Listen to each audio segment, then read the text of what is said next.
Many people in Boston know about the city's efforts in health and human services, primarily through the Youth Jobs program. Registration for the program continues through March 30th, but the jobs are only one part of a strategy to meet needs and close gaps in opportunity. To bring us up to date is the Mayor's Chief of Health and Human Services, Marty Martinez. Thank you very much for being with us, Marty. Thanks, Chris. Thanks for having me. First of all, for Success Links Youth Jobs, you just had an event recently in Roxbury. A lot of people turned out for that. Tell us about it. Yeah, over 1,100 young people and families came to sort of meet organizations and employers and learn more about the Mayor's Summer Jobs Program.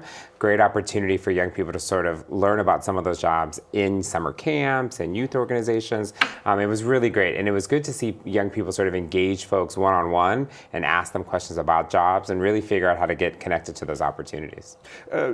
Talk about the value of that exercise, because this is not just about throwing your hat in the ring and hoping you luck out. What does a young person learn from doing that kind of thing? Yeah. A young person learns the skills that they're going to need to go and learn going forward, right? They learn how to connect with folks. They're going to ultimately learn how to get the job that they want.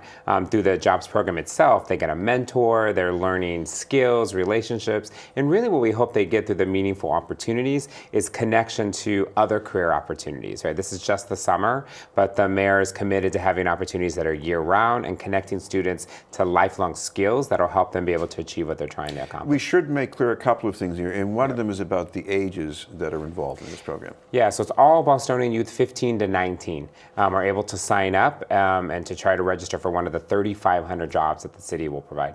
And of course, they've got some time until March 30th. And what's the next step? What do you got to do to get your name in there? Yeah, student fills out the application on Success Link by March 30th, and then they'll be asked to come back and connect them with questions and opportunities. But also they'll go through a lottery. Well, some will be assigned an organization. Others might be picked directly by an organization. But again, we can't stress enough, go on, register. If you can't do it online, you can come into City Hall or go to any of the centers for youth and families, and they'll help you do it. Now, under your responsibility in City Hall, a number of agencies, public health, immigrant advancement, and there's one other new initiative the mayor announced just a couple of months ago, and this is about youth homelessness. Talk about what's new that's going to be happening with that. Yeah, absolutely. As you know, the mayor's been committed to ending homelessness. We've focused on veterans homelessness initially, and now he's focused on youth homelessness as well as all homelessness that deals in our community. But really looking at what are the services that impact young people that put them in those situations, working with the Department of Neighborhood Development to really assess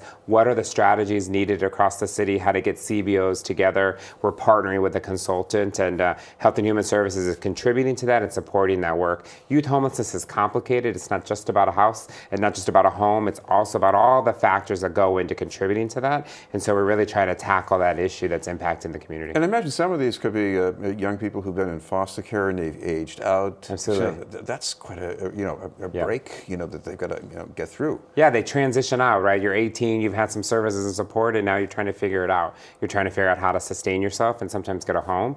But we're also talking about targeted populations. So homelessness disproportionately impacts LGBTQ youth, youth that are dealing with a variety of different issues around substance use as well. So those targeted populations is trying to make sure they have the resources that they need. But again, it's a widespread issue that impacts youth in BPS as well. I know you mentioned veterans homelessness, and there's one other event coming up pretty soon about thanking veterans. Explain that. Yeah, March 24th, we'll kick off the Office of Veterans Affairs, which does great work under Commissioner Sterling. We'll kick off its version again of Thank a Vet, initiative where we go around the city of Boston and door knock and thank vets all across the city. Thank them for their service, thank them for all they've done, but also make sure they're connected to the resources and opportunities that the city provides and also that some of the CBOs provide. So it's a great initiative, and again, we want to elevate and really thank the men and women for all they've done and serving in the military.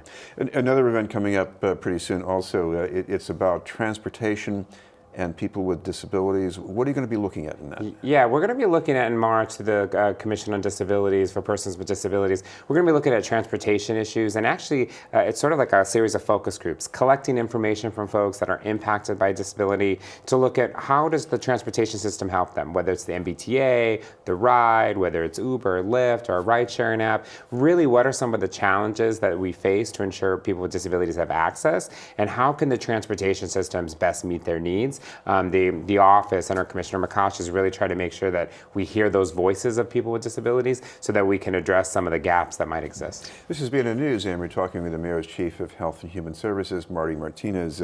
One other event coming up, Marty, is about the Fair Housing Commission. Talk about that. Yeah, absolutely. In April 21st, the Fair Housing Commission is going to be hosting an open house at the bowling building in Roxbury. And really it's to make sure folks understand some of the issues around fair housing.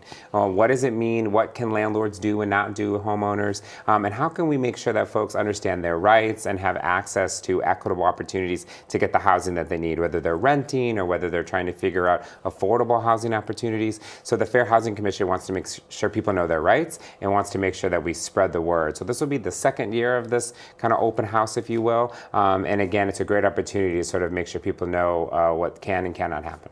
Well, I know it's very time sensitive, so one more time, if people want to apply for a youth job this summer, where should they go online to do that? Yeah, they should go to youth.boston.gov, which is there's a link to Success Link there. 15 to 19-year-olds apply. The deadline's coming. We're talking about 3,500 jobs, and we've already had thousands of young people apply. But there's still time, but you got to do it now. Thank you very much for being with us. Yeah, thank you so much. The Mayor's Chief of Health and Human Services, Marty Martinez. We'll have more news in just a moment.